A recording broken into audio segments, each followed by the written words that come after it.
Hey guys, so today I'm going to show you how to use the liquimolly Advantage app on your cell phone to check what grade of oil liquimolly recommends for your car according to the manufacturer's specifications.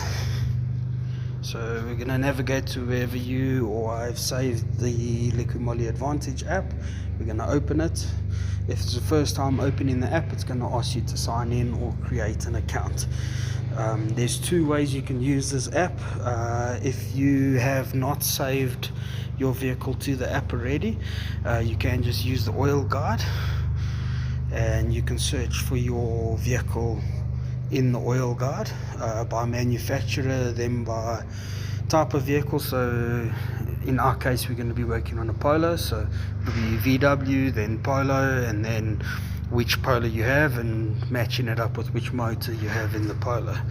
So we're going to go back. I've already saved mine, so if you click on the garage button you can save your vehicle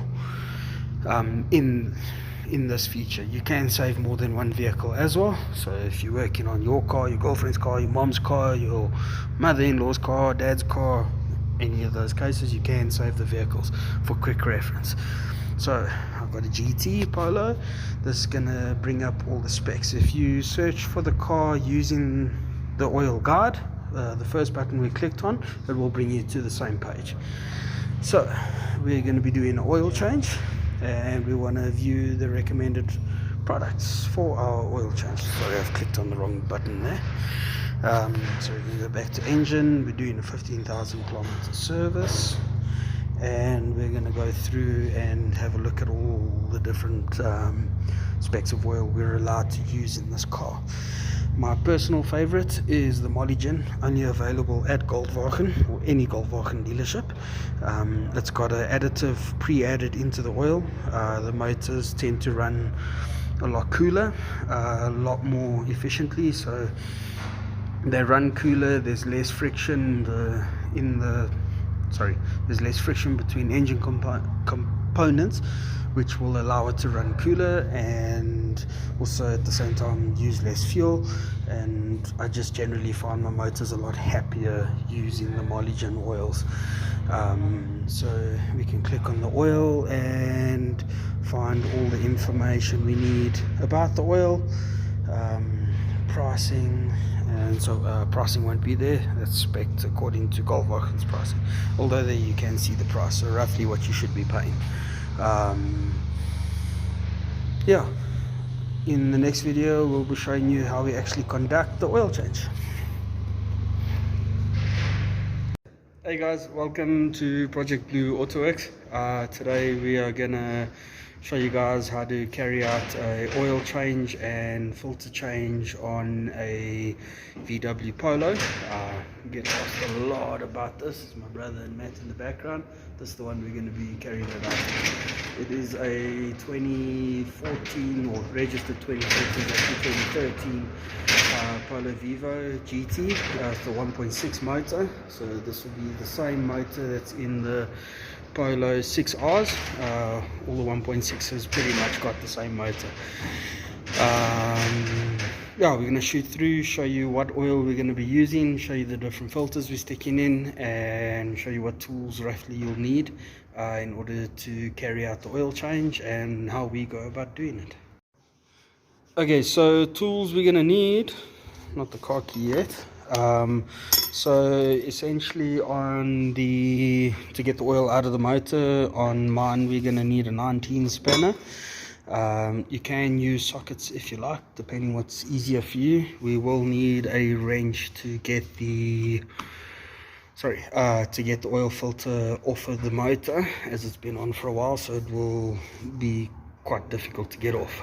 So I've done these quite a bit. I know I need the 903, and then we will need the ratchet for that to get it off. Other things we will need is a set of screwdrivers. So we're just going to use this bit, or this set. This we will use to get the air filter out of the air box, give everything a good clean, and then we can carry out the oil change. Okay, so next will be the air filter. I do recommend getting good quality products to service the car with.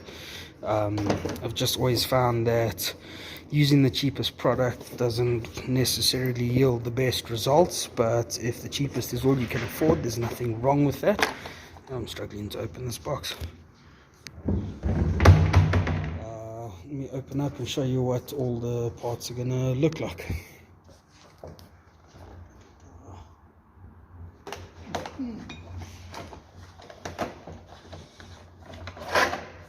So here we have our air filter, nice and brand new, gonna work really well. Next product I will show you is the cabin filter. I haven't done this in a while, so we will be doing it with our oil change today. Sticker. This will be the replacement air filter. Next we're gonna have is our fuel filter. This we won't be changing today, so we'll show you guys what it does look like in the polos. Essentially that's your fuel filter, your feed line, your return line back to the tank, and then your feed going up to the motor. Next we'll have the oil filter that we're going to be using. Quite decent filters, never had any issues with them. So here's our oil filter and all of this amazing packaging. I like this brand a lot because they do give you a packet to stick the old one in, so less mess, especially on your garage floor. So the oil filter will come with a brand new ring. Please make sure that you guys oil up this ring nicely. You can use old oil or use fresh oil. It won't really make a difference. This just helps so that when we install the oil filter back into the motor, it's not going to cause the ring to pull funny and tear and leave a gap where it will actually leak. So that's our oil filter. Next will be the oil that we're going to use. I'm going to keep this together so that we've got that ready for when we turn the old oil filter out. So next will be our oil. So the recommended spec, which you will see in one of the other videos, is a 540. The reason I'm going to be using a 1040 in the car today is because this motor's got a bit of mileage. So she's sitting on about 239,000 k's now. I do abuse the car quite a bit. I'm quite hard on the motor all the time. She's only a 1600 outdoor, so she doesn't need to work if you want to try to keep up with the fast. So we will be using a 1040 purely because the motor's got some wear on it. Otherwise, if the motor's low mileage, liquimolly specs at 540, like you'll see in the app, there are a few different specs, but if you're going to choose to use the molly gen, it'll be a 540. If it's got excessively high mileage, I would recommend going with 1040 just to help protect the motor a bit more. If it has started wearing, this will just fill the gaps a bit better. And then we've got some fragrances courtesy of Luxury for once we're done with it. We'll stick those in the car and make sure she smells nice.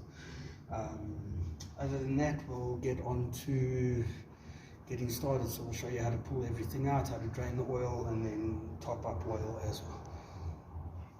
Okay, so we're now getting ready to service the car.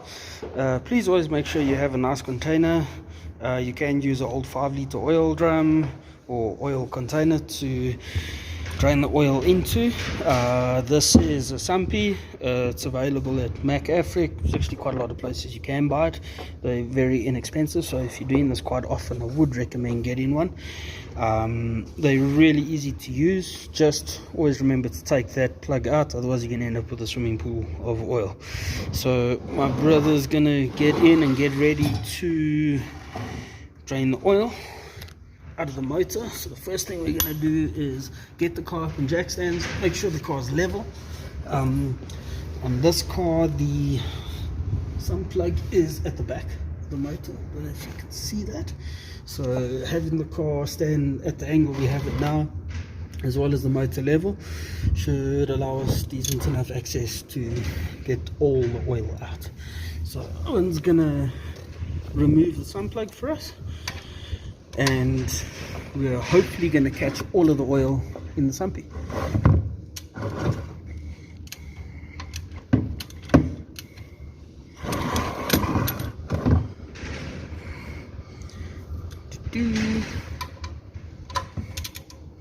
Please excuse the dirty motor and undercarriage.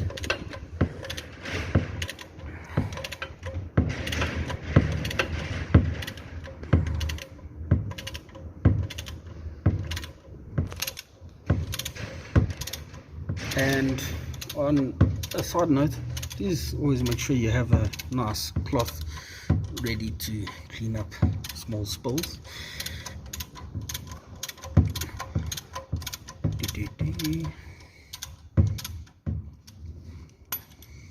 Now comes the fun part, try not to get oil on your hands. Every mechanic fails at this, except for some great few. I can talk back when I'm making a video. Hey, well done. Okay, so while the oil is draining out, we're gonna start removing the rest of the parts that we are changing today,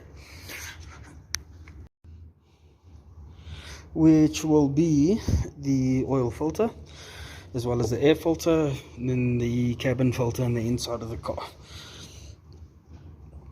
So let's get ready while my booty cleans up his hands there. We're gonna, where's Matt? Okay, so we're gonna start by loosening the oil filter, and then we're gonna move on to doing the air filter and cabin filter while the oil drains out of the motor. I would recommend allowing some time for the oil to drain out, especially if you're servicing it ice cold, as the oil tends to be a little thicker. So we're going to use our tool. If you don't have one of these and you've got really strong hands, you can try twisting it off. Another good tool to have is or any device, so you can use a ratchet strap that will grab onto the filter and help you turn it. I like these, they're inexpensive, bought at Ardendorf if you're in South Africa, and they work really well. So we're going to remove that, and then so what we're going to do here is we're going to loosen the filter slightly, turn it off just so it has space to breathe, and allow whatever oil is in the filter to drain back into the motor and out the sump. While we're going to do all of that is just remove the oil cap and just help everything get out the motor a little bit quicker. That's perfect. Let it sit for a while. So we're just going to let that sit for a few minutes while the oil drains out. And yeah, got a little bit of spillage, but that's okay. Let's just put a cloth under there. Oh, that's perfect. Okay, next thing we're going to do is start getting the filters changed. So our main filter for the motor is inside here. We've got 1, 2, 3, 4 and 5 screws in total to get rid of or get off, and then we can pull that out. Another good thing to do is pull the breather pipe off, just to help get the airbox out the way a bit easier. Yeah, I can go for it. Don't be shy.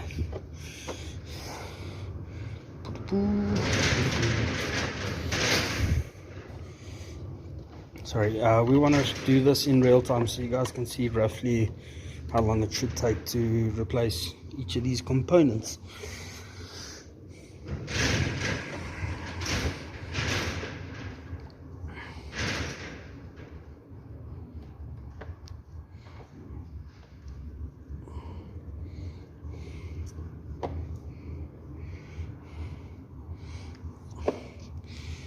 One dirty little engine bay.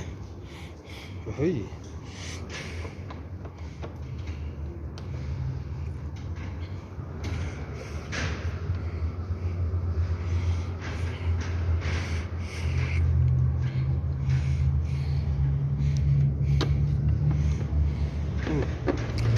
Well, it's still relatively.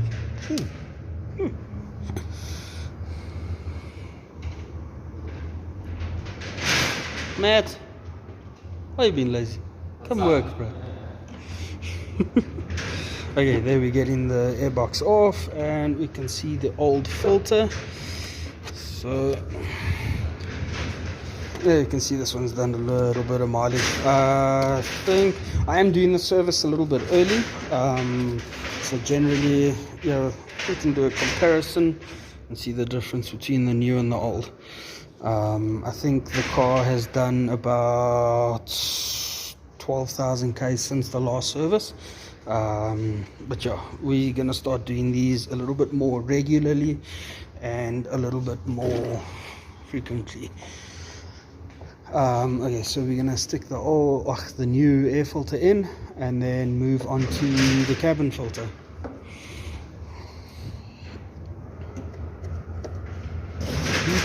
Happy days. It is a good idea if you have a lot of dirt inside your airboxes, so if you're traveling on sandy roads quite often and so forth, to just give that airbox a good clean.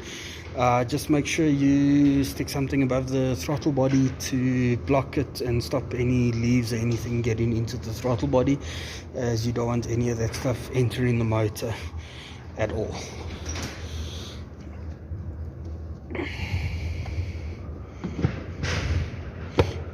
Perfect.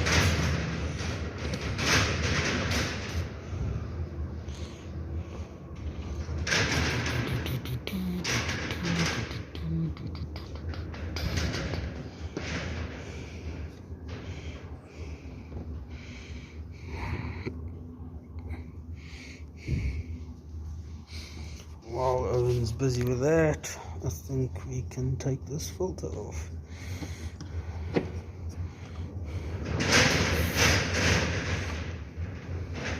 Please make sure when taking it off that you get the old O-ring. Sometimes they do stick to the surface. If they have stuck there, make sure you do pull it off. You don't want that old O-ring to interfere with the new one, which should cause a hole and cause a leak. I'm going to leave that there for now, and we're going to clean up over here.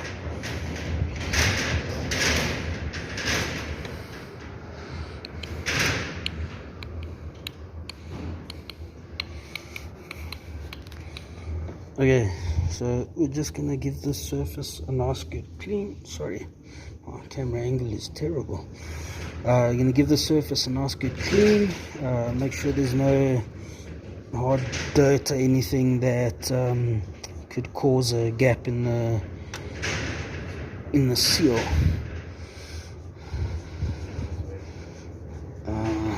Good clean. Perfect. Let's just suck up some of the excess. I like to try and get as much of the old oil as possible out. This way you're not contaminating your brand new oil with old oil. So as much as you can. Another good thing to use is a liquimolly engine flush on the car. This will help get rid of will help to clear all the old dirt and old oil. This helps to flush the motor better. Okay, sweet, all of that's out, and we are now ready to fit our new oil filter. Okay, bro, I'm gonna do the honors.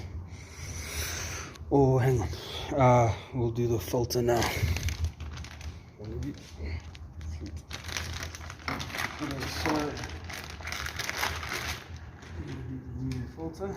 So we're going to prep this rubber seal first, as I explained earlier. Let's go and grab some oil.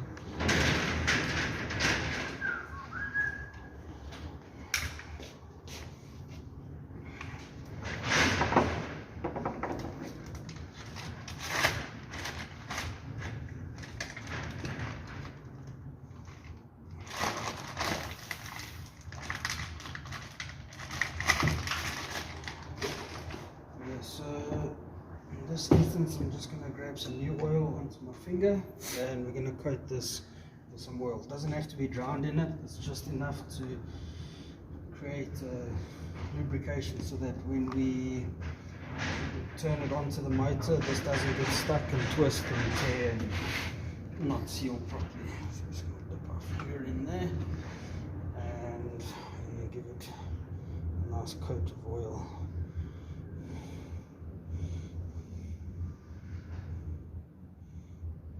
So once we're happy that everything's got a thin layer of oil on it, we can pop that back in, and we're going to do the top section. Perfect. Now we can stick on the motor. Thank you.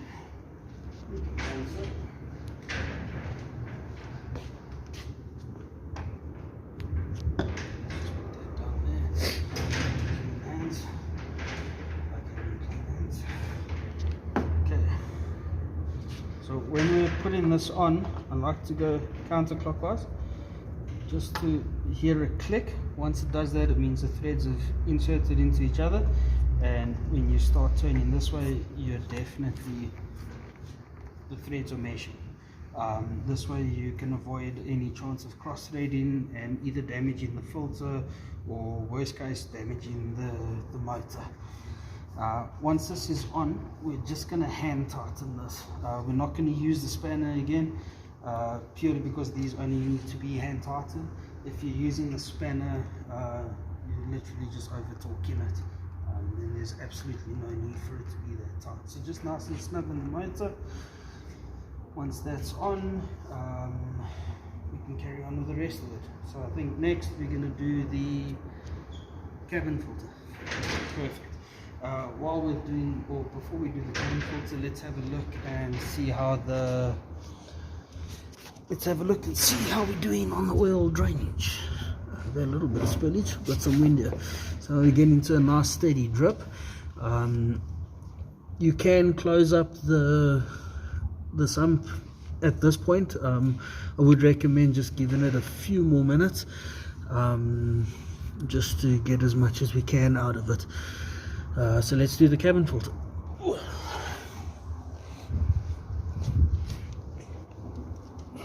Perfect.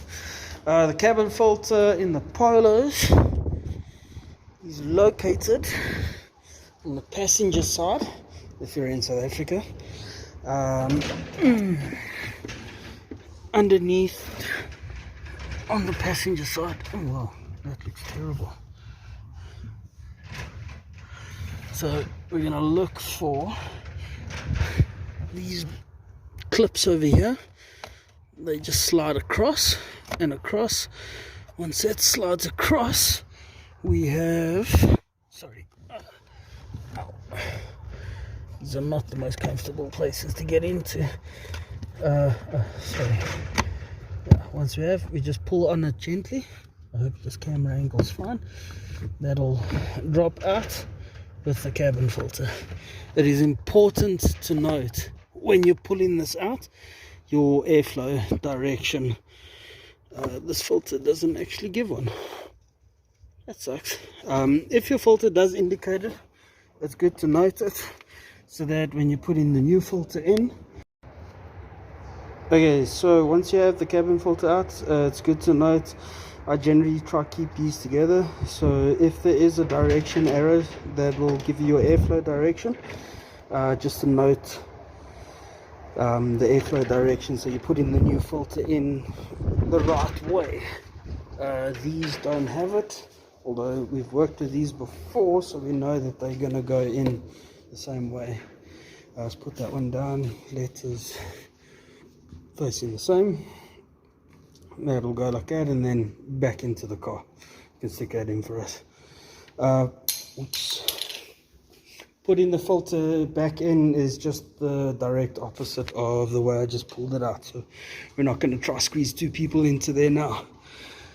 While that's going back in, we can start loosening this. There's two ways you can fill on these motors. You can fill oil through here. It's really slow and really tedious. I like to take this piece off. It just gives us an easier fill point, and it's directly into the motor as well. To get this off, we're going to use a 10 spanner. Let's grab one. What's potting? Let's get this out the way. No longer need that. We need a 10 spanner. Here, polo. Okay, so these bolts should come off relatively easily.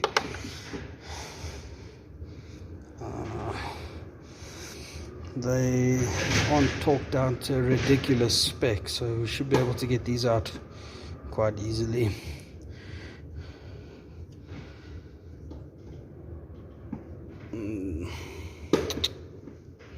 I believe, yeah, Matt, if you don't mind, bro, that'd be awesome. Thank you. No problemo. Yeah, he wants to keep quiet. Yeah, okay. Okay, so while I'm busy with this, Owen's gonna stick the sun plug back in for us. We have cleaned the plug and make sure that the gasket on it is still fine. I would recommend changing these plugs when you do the oil change, especially if you have leaky plugs. So once we have this off, just be gentle with this. This plastic does tend to get hard over time and you can crack it quite easily. So once that's out the way, let's set that down over there. Let's give a nice shot in there. And essentially when this motor runs, or when you fill oil, I'll show you guys, comes in here, runs out the top there. So filling oil here is still going to go directly into the motor and just speeds up the process a little bit. Again, once you've taken these off, just give it a nice wipe and a good clean. Just make sure there's no dirt that's going to go in with that. You want to eliminate any sort of contaminants entering the motor as much as possible. Perfect. Matt's just going to show Owen tightening up that sun plug, and I'm going to get the oil ready.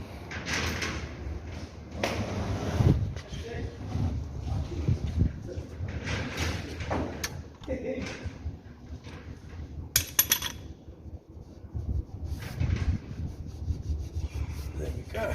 I'm just going to give everything a nice little clean here. We actually spent the last 6 months doing bodywork on this car, so she hasn't had too much love in terms of cleaning in the last 6 months. So I just want to make sure this is all nice and clean. There's no chance of any dirt getting in there.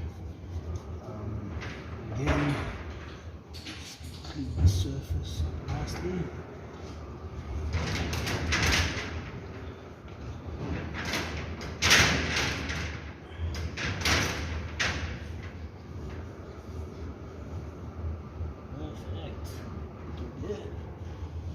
Okay, so now that we're ready to fill our oil, we're using the liquimolly with Mollygen 1040 because the motor's high mileage. If it's low mileage, 540, good spec, it works well. That is spec according to liquimolly as well. So the nice thing with the liquimolly oil is it does give you indications as to how much you have used. So because we service quite a lot of cars, I buy a lot of 5 liters, and with this we tend to have leftover, so I buy as and when I need, so that's why this one is in full. Ideally once it's full you'll be somewhere. Actually, let me show you the full bottle. So here we can compare a full bottle. So on a full bottle we're going to be there. Once we get down to that mark, we've used 1 liter, 2 liters, there's the next one, 3 liters, 4 liters, and then 5. So it just gives you an easy indication as to how much you have used. We're going to use the one we already have in stock.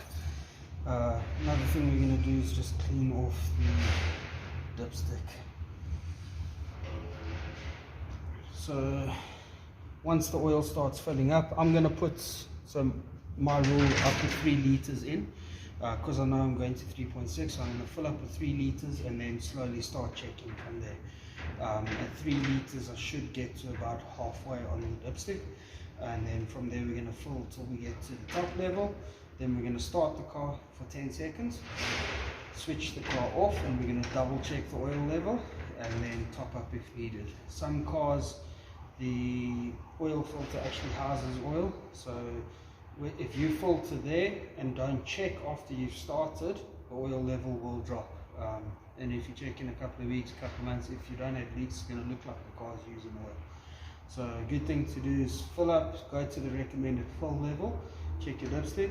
If you don't know what the fill level is, fill slowly, do a litre at a time until you hit the dipstick marker, and then from there go in small increments. So we're going to put 3 litres in now, and then we're going to start checking the dipstick. So let's put that back in. And let's go. So we got 1, 2, 3.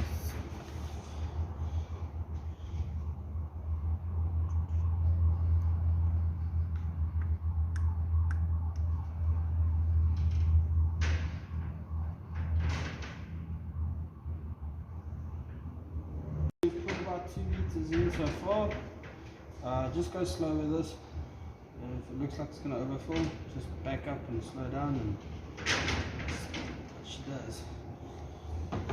One thing you don't want to do is overfill a motor with oil, ever. So if you do go past that mark, back up. We're just going slowly. I've gone just under 3 litres. So we're going to start checking. Let's get to the 3 litre mark.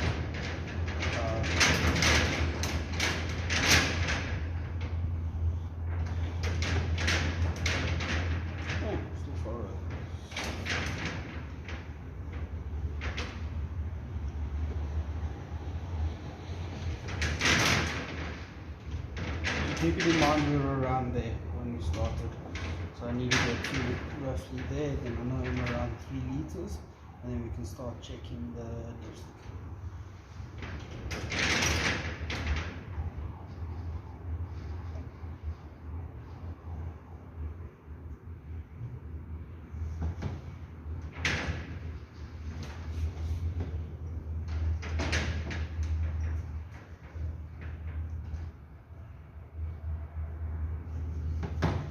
Show them what that looks like.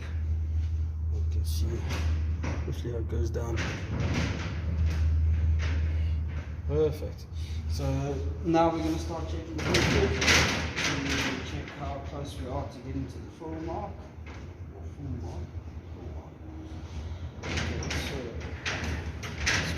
Okay,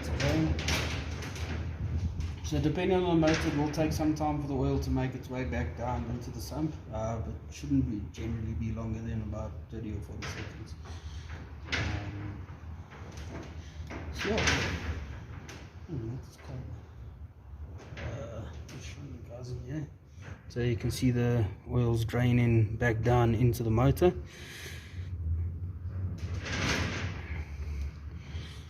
Okay, start checking. When checking, just always wipe off and go back in. Certain cars also use the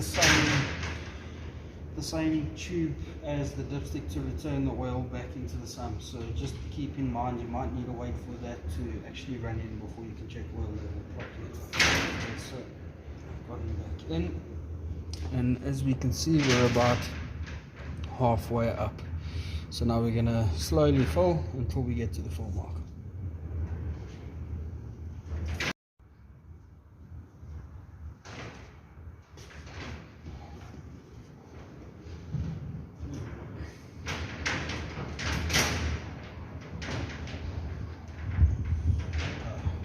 Just waiting for it to drain. This part does take a bit of time, but rather go slow than overfill. If you overfill, you're going to need to back the sump plug out again, drain some of it, and then re-top up to get to your full level. Please don't overfill a motor and just leave it. You do run the risk of damaging the motor, especially on a turbocharged car. So rather, if you have overfilled, back out the plug, drain a little bit of oil, put the plug back in, tighten it up, clean up the oil that would have spilt around the sump, and then go back and check this process again. So again, we wipe off, go back in, give it a second or two, and then we can check if we're getting fuller, which we are.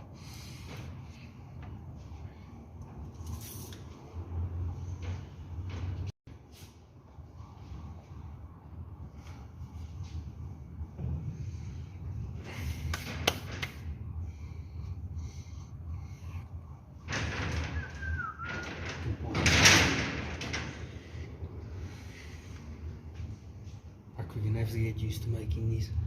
Oh, yeah.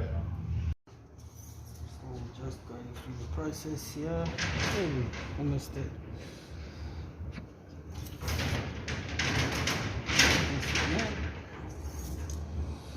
Okay. So as you can see, we're pretty much there. Let's check it one more time. Oil spilled somewhere.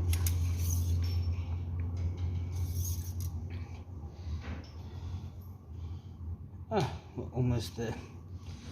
Just a touch more, then we can fire over for a few seconds and then switch off.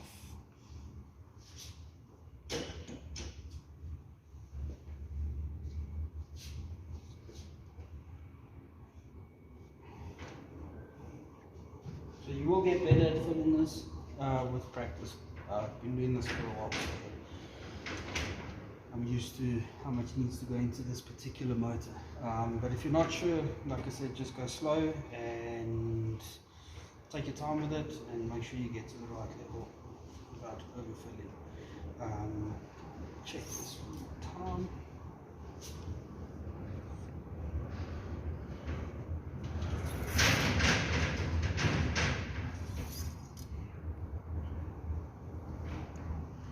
And we're there. Okay, so before we start the car, we're going to close everything up again. Once all that's closed,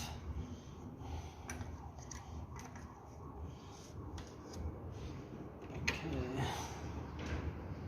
Turn the flash on. Once we've closed everything back up, we can test fire the car. Go for it, Owen. For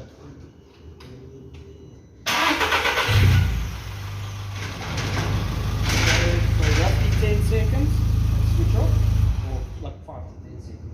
You just want to give it enough time for the oil to fill up into the filter, depending on the car, especially, so this filter does have a little bit of oil.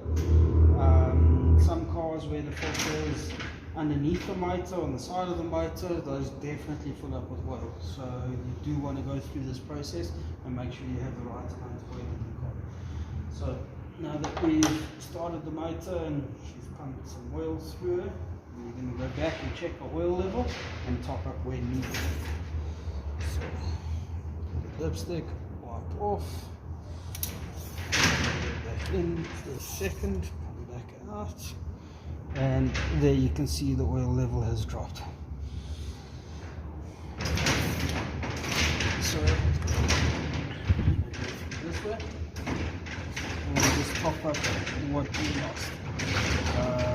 Just keep in mind going through this port takes a little bit longer, but there's nothing wrong with filling through here.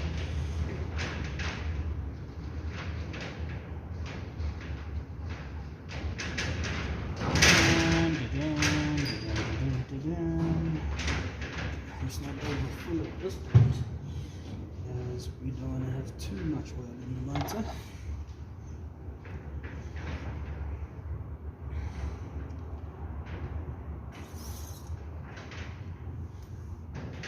Okay, we're almost there.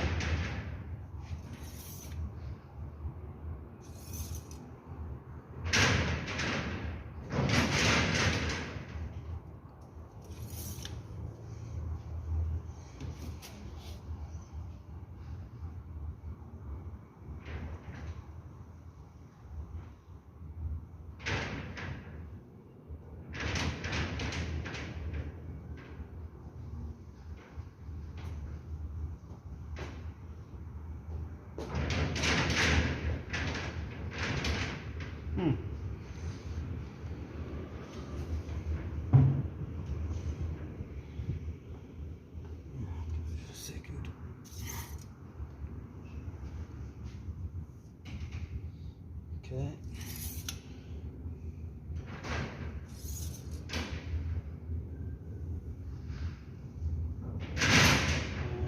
Almost there. Okay, one last one. We should be good to go.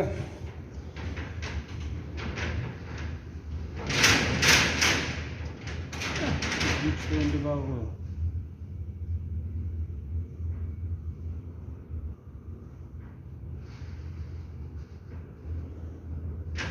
Another good thing to do is just make sure that your oil cap is also clean and there's no debris and no damage on it. If there is, change it. This is the only thing sealing the inside of the motor while okay, so we've topped up oil. We're just going to check one more time that we're at the correct level. We need to be.